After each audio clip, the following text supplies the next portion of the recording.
Falcon family. This is Miss Jones, your principal. This parent meeting presentation was held on Tuesday, November 29th from 5 to 6:30 at the Douglas Center, and on Wednesday, November 30th from 6:30 to 8 at Cranes Creek. And the purpose of this presentation was a follow-up to previous parent meetings. Before I begin, let me first explain the difference between a minor incident and an office referral. A minor incident is an offense that is small enough that the classroom teacher and staff member would handle it on his or her own, and they would follow the behavior flow chart that we have at Cranes Creek to document an incident. Many of these things are incidences that may disrupt the flow of the classroom. Examples might be rocking in a chair, creating a minor noise, talking too many times when asked to stop. An office referral would be written after a third minor incident, or it could be an offense that is so egregious that it warrants immediate attention from administration. This would include fighting or aggressive behavior, harassment, even disrespect that's directly towards a staff member. If we go back to 2018-19, when I became principal, and you can look at quarter one, just for comparison. We have only used quarter one data since currently we just finished quarter one. If you go back to 18, 19, 19, 20, you can see that we averaged about 15 office referrals and about 100 minor incidences. In 2020, 2021, which was the year of the pandemic, you see we had 0 office referrals and 0 minor incidences. As a matter of fact, we ended the year with only 9 office referrals and 57 minor incidences. As you remember, students attended 2 days a week, so we only had half of our students in the building 2 days a week. They were 6 feet apart and they wore masks, so there was minimal discipline issues at that time. So the 21-22 school year was the year of the reassignment plan. The reassignment plan was enacted for most students. So the 21-22 school year, we had a change in student population. We added about 150 plus students to our school. That means we went from about 400 the year before to about 560. So just to provide a timeline, in June of 2021, our school improvement team always meets in the summer to create some action plans based on some data.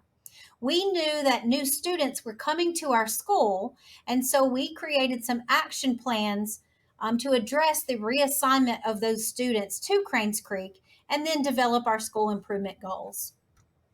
In August of 2021, to support the reassignment plan, the district added a part-time assistant principal and an instructional coach whose primary job was to focus on academic support. We also used some Title I funds to hire an MTSS coach, and her focus is primarily to offer behavior support. All of my new staff was trained in capturing kids' hearts, and our school improvement team met for the first time in August to set our meeting dates to analyze discipline and academic program data monthly. In September of 2021, you see that all staff was involved in classroom management training, and we began our partnership with More Buddies Mentoring and the Structured Day program. In October of 2021, our school improvement team met and created an action plan to review our flex procedures specifically for Tier 2 discipline and academic intervention support. And More Buddies started an after-school girls program 2 days a week. In November of 2021, our school improvement team identified our problem of practice based off of some academic and behavior data. In January of 2022, we adjusted the school-wide bell schedule to provide additional academic support using iReady. It was suggested by SIT that all of our staff attend de-escalation training. In February, after giving the teacher working condition dipstick survey, all staff was involved in solution circles where they all came together and they looked at our teacher working condition survey. They looked at the problems and they provided input and created solutions that we then implemented throughout the school year. Also in February, the Moore County Schools behavior specialists came to our campus. They met several times with grade level teams to support any student behaviors that they were seeing in the classroom. And then they also continued follow-up training throughout the rest of the school year. In March, we added a morning rotation of social and emotional learning. We realized that students coming back from the pandemic lacked the social skills that they needed to engage in appropriate social interaction with one another. We also continued to review our flex procedures and assign interventions on a 2-week cycle. All staff were trained on those de-escalation strategies. And in April of 2022, additional professional development came with our coping strategies. And our school improvement team reviewed NCDPI's assessment of our multi-tiered system of support to identify areas of growth. And we then listed those for our summer school improvement team to review at the end of the year. If you look in 21-22, quarter one, we ended quarter one with 30 office referrals and 113 minor incidences. Looking at that 21-22 quarter one data, we knew that we had exceeded the years previous, but this would provide us with some baseline data based on the new students from the reassignment plan, and we now needed to make some adjustments. In the summer of 22-23, the reassignment plan was enacted for all students. So we received an additional 35 students for a total of about 600 students. Our school improvement team met to review the 21-22 academic and behavior data, but again, it was a baseline year due to the student reassignment. Our school improvement team met to assess our discipline struggles, and we eliminated a discipline step in our flow chart. So each teacher would write an office referral after 3 minor incidences. We also created a team system that divided the students into about 100 students per 4-teacher team. We also use 2 separate cafeterias, and they have separate encore times. We also used the mobile units to ease transitions in the building. We did find it difficult for all 600 students to be able to move about in the building with ease. The district also provided us with an additional counselor, so we went from 1 position to 2 positions. All new staff members were trained in capturing kids' hearts, and our behavior health provider, which we had the year previous, was now based at Cranes Creek. Even though she still is not full-time, she is based at Cranes Creek, so she provides additional support for us.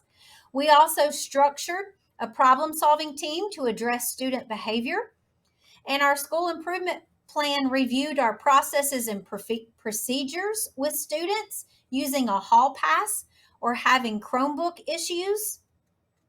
Students were missing too much instructional time leaving class. So this year, in order to monitor students in the hallway better, color-coordinated hall passes were used, and students who had Chromebook issues are now required to email, or a teacher can email on their behalf, our media tech, and she actually reports to the classroom to troubleshoot any issue or provide the student with a loaner. This just helps support the hallway supervision and monitoring of students, so we know exactly where they're going when they're on a hallway pass, and then it keeps kids in the classroom to support them in their Chromebook needs. In September, When we reviewed our behavior data for sixth grade, we realized there were issues regarding transitions. So we eliminated their first morning transition, staggered their encore transitions, but the biggest difference was shutting down one of the doors to their cottages. That allowed all four teachers to monitor one line of sight for all 100 students. That way, students did not have to go between mobile units where they were out of the sight of their teachers. As you can see in 22-23, when we look at quarter one data, there were 68 office referrals and 233 minor incidences. We knew that discipline referrals would be higher simply because we eliminated a step in the discipline matrix. However, there was and is still more work to do.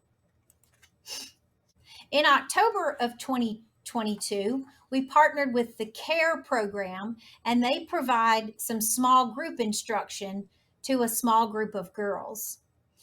We also begin implementing the discipline matrix to ensure that the administrators were being consistent in addressing the write-ups that were coming through in office referrals. We also allowed teams of teachers instead of each teacher writing 3 minors. We now have teams of teachers writing 3 minors before making an office referral. This basically, again, speeds up the process to get an office referral. We also met with students and reset our expectations for quarter two. The district added a temporary assistant principal, as well as temporarily adjusting the school resource officer assignments. On October 4th and on October 20th, our school improvement team and our problem solving team assessed discipline data to review for repeat offenders and the types of offenses. So we drilled down on that data to determine those repeat offenders. In November of 2022, 3 parent meetings were held. I met with 6th grade parents on November 14th, 7th grade on the 15th, and 8th grade on the 17th. The district also added a dean of students position to our school, and I unlocked the 6th grade restrooms while we wait for a doorbell system to be installed. What is upcoming? Our PTSA, in conjunction with Friend to Friend, is presenting the cyber safety session on December 5th. We will continue classroom management support for our teachers, and all staff will be in resiliency training scheduled for March. At those parent meetings, several concerns came to light, and so I want to take the rest of this presentation to discuss a lot of those concerns that we heard, specifically the ones listed on this slide, and I'll talk in more detail later. We received a lot of feedback. We were already implementing some of these processes and procedures, but new things are currently being developed as a result of these parent concerns and feedback. We did gain a lot of feedback from those parent meetings. So parents had concerns about substitutes. What are the supports for both long-term substitutes in the building and those who might come in and provide daily support for our students? Also, are substitutes and bus drivers involved in de-escalation training? What support is in place for new and beginning teachers, and how do we look at retaining teachers? Communication, increased frequency, timely, more detailed information regarding programs and systems and curriculum and assessment. Also, policies and procedures. Do we have a parent-student handbook? What are the policies on late work and attendance? What's the policy on using the bathroom and morning greeters in the car line? Also, safety concerns, locking those 6th grade bathrooms, and what's the role of our school resource officer? There was a concern about, did we have enough radios, and how many radios did we have in our building, and who had those radios? There was also a lot of concern surrounding academics, specifically 6th grade math and the use of our iReady program. And of course, behavior and discipline concerns. Were teachers trained? Are they also consistent in writing up students using our flow chart? What about vaping and after school activities and events? And there was concern about our in school suspension. So I want to talk a little more about those in depth. Based on some feedback during our parent meetings, we have begun implementing a new procedure for any daily substitute who work in our building, which include what to do or who to call in the event of an emergency, all of the student rosters, and it was important to us to make sure that they also receive keys to the doors so that they can remain locked during the daytime. Concerns were also expressed about substitutes in our building, both long term and daily. I will say that our instructional coach and our MTSS coach work with both long term subs and new and beginning teachers during PLCs to support instruction and data. They also do a wide range of things with our staff, specifically coaching cycles, instructional planning, troubleshooting student behaviors, co teaching. Additional concerns were, do substitutes and bus drivers, are they provided de escalation training? The district is working to address these concerns. Our committees recognize the big events of staff's lives, and they also schedule our outside school events, and they build morale in the building. Our focus this year is one team. Our PTSA and parent volunteers, we appreciate that we saw an increase in the number of parents who attended our last PTSA meeting. There was a discussion during that meeting of parents looking at additional ways to support students, staff, and schools. So we're very excited to have a partnership with our parents who want to come in and volunteer. Communication. There were a lot of concerns expressed regarding our communication. The policies and procedures from the parent and student handbook, they were sent out in small sections in the first 5 Sunday night messages before the school year started. But please know that if you need to reference these throughout the school year, the handbook is listed on our school website. It's linked under announcements on our web page. It was also evident at the parent meetings that parents wanted more timely responses from the staff, so we have adjusted our response time from 48 hours to 24 hours and asked that staff contact a parent via phone call. Please note that if staff are not adhering to this new policy, please resend the email and CC me. Parent Portal is a great communication tool for our parents, as well as progress reports that are sent out to everyone the first time. And then you'll listen on Sunday nights to my messages throughout the school year. And I also tell you when progress reports are being sent home to any student who has a failing grade or whose grade has significantly decreased. Again, same thing with the report cards. They're given out the first time, and then throughout the school year, you can request a report card. My weekly announcements do go out every Sunday at 6 o'clock. My receptionist, Ms. Myrick, is great to post those on our school website, and she posts those to social media, usually within 30 minutes of my announcement on Sunday.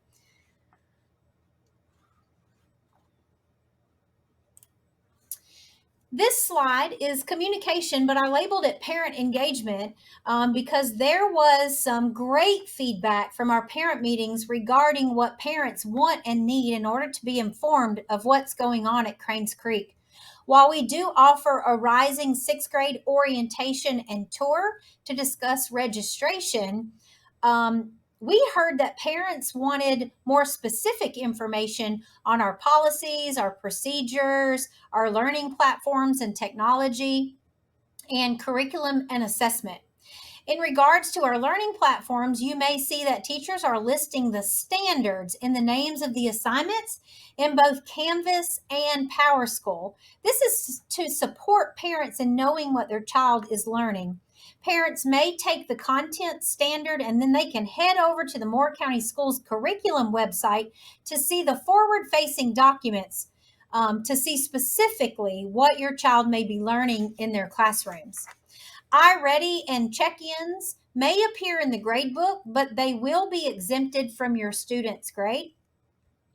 As a result of this feedback, we will offer our first intro and refresher session, and it is scheduled for Thursday, January 5th from 5 until 6:30.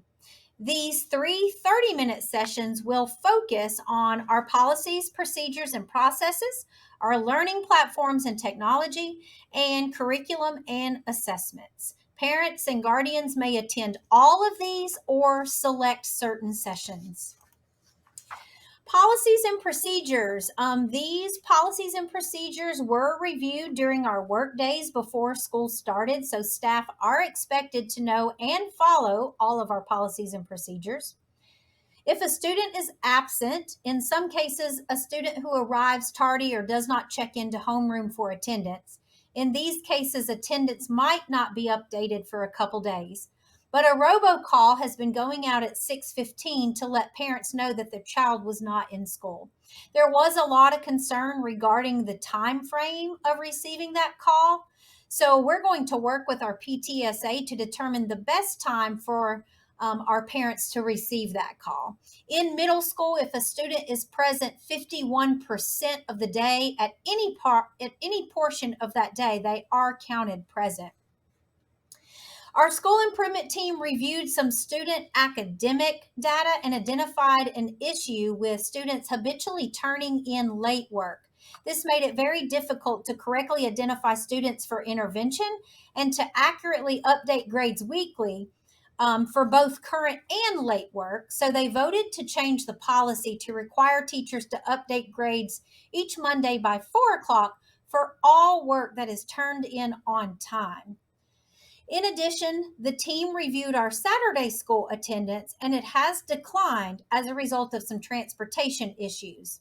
As a result, the teams now implement Focus Friday to allow students to make up that missing work within a reasonable time and to alleviate their need to grade an assignment that maybe was turned in on week 2 or was assigned on week 2, and turned in late on week 8.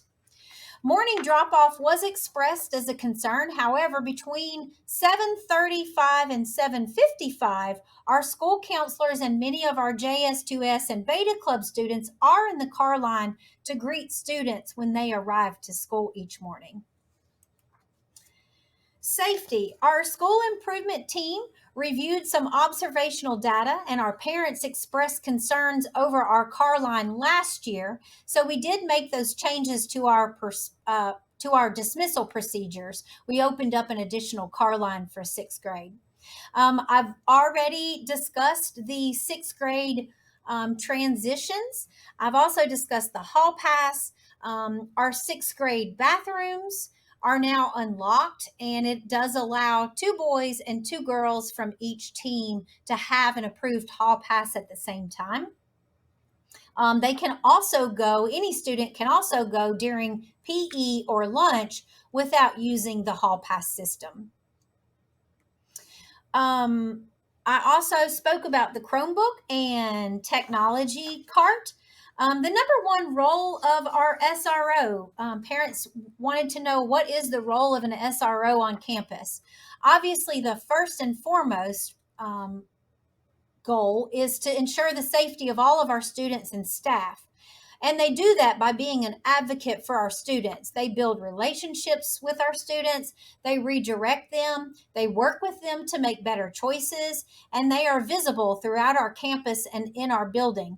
And of course, they investigate any incidences that may threaten the safety of our students or school. And they work closely with admin to do that. I am getting a new set of radios in December, and I have requested enough for each grade level hallway. And all of our primary locations in the building, like the cafeteria, the front office as a spare, in order for all of staff to have access to a radio in the event of an emergency or a crisis.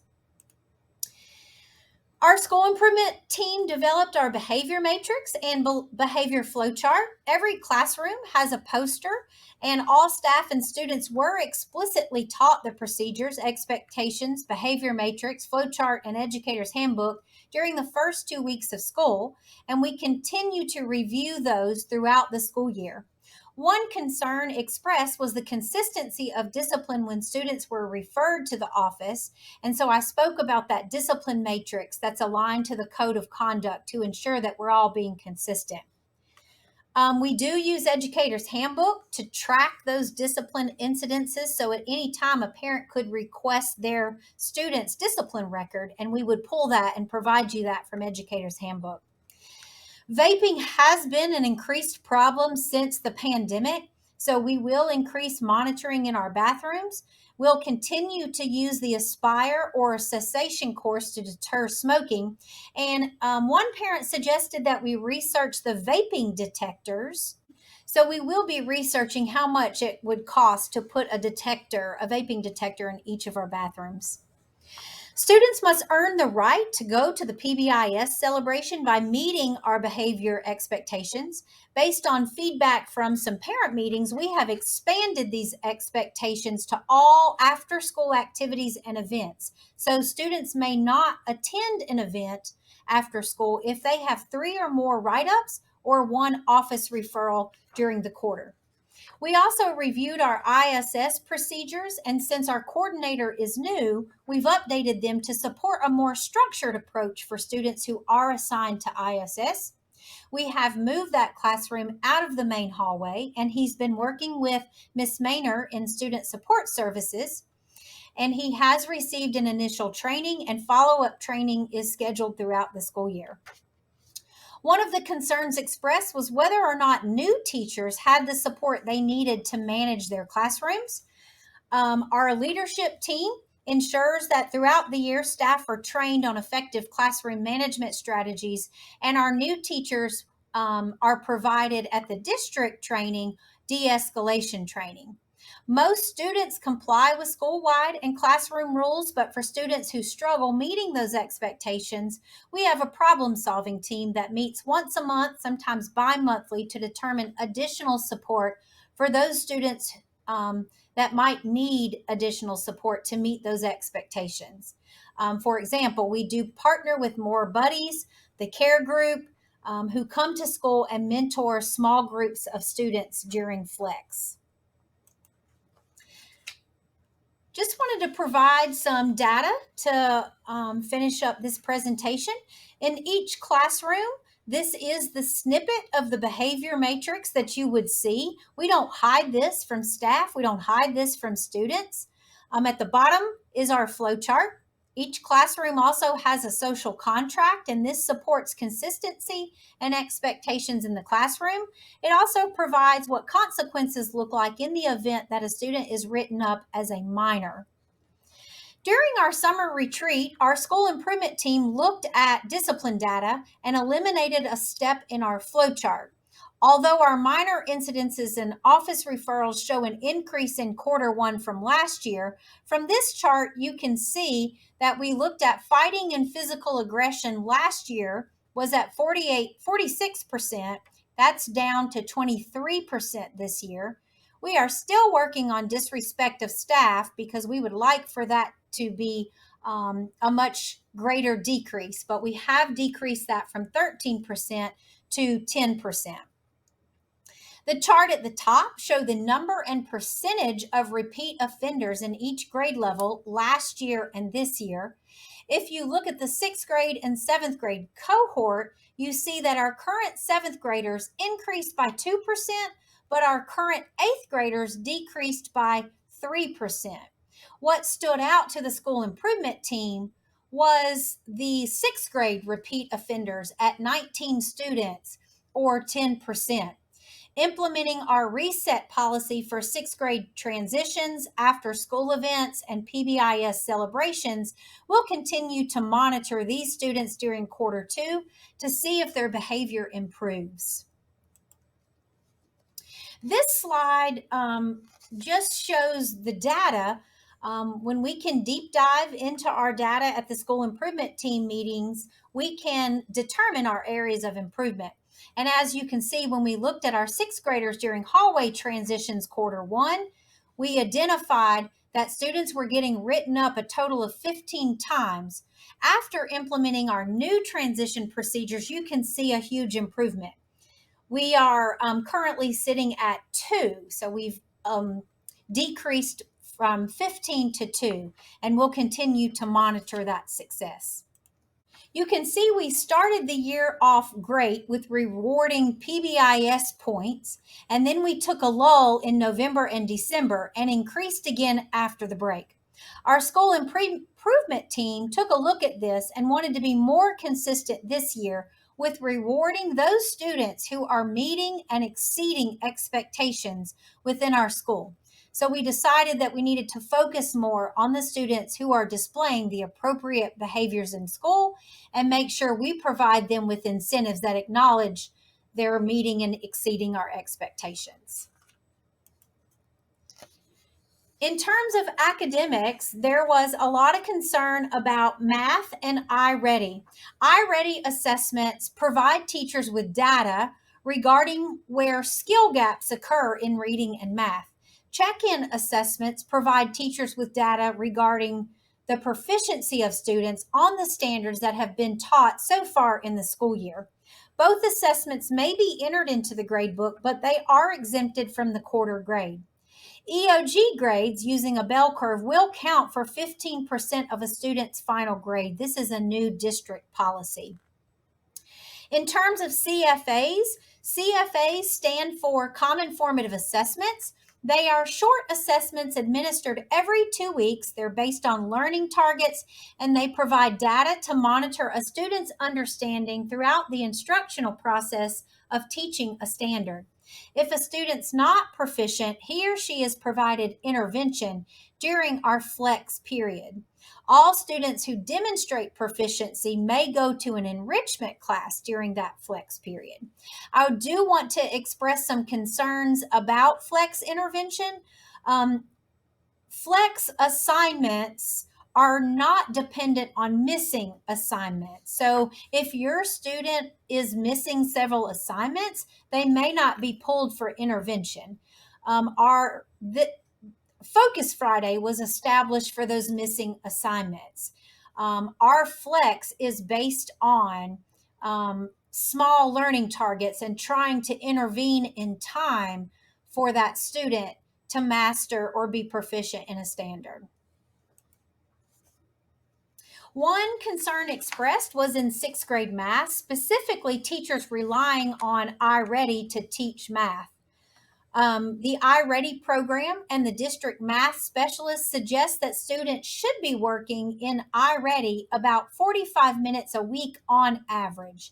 As you can tell by this chart, one 6th grade math teacher is hitting that mark, while the other math teacher is much lower.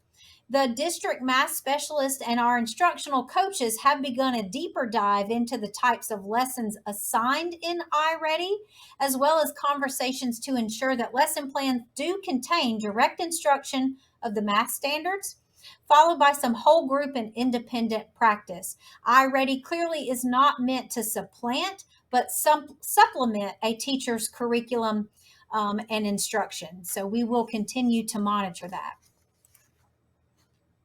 This slide shows Cranes Creek's growth data in math compared to all the other middle schools in the district. If you notice in this chart, A represents Cranes Creek, while B represents all the other middle schools combined and averaged. As you can tell, in 6th grade, we met expected growth while the other middle schools did not. We've got lots of work to do in 7th grade. That's our focus this year. We did not meet growth in that area when the other middle schools did, but we are pretty proud of our 8th grade. They actually exceeded growth while the other middle schools combined and average did not meet growth. So as a school across all grade levels, we were in the meeting growth area while the other middle schools combined and average did not. I also have on this screen our EOC Math 1 students meeting expected growth, while all the other middle schools combined and average did not meet expected growth. Just a quick note about EVOS. EVOS is what we call apples to apples comparisons. amongst our students. So in a year's time, a student is expected, regardless of what level they are in terms of proficiency, expected to make a year's worth of growth. This slide shows our grade level proficiency, our levels 3, 4, and 5, and our college and career ready level 4 and 5. This dates back to 2017, pre-pandemic. You'll see there are no scores for 2020, as that was the year of the pandemic, and then 21 and 22 are post-pandemic. You can see that there has been an upward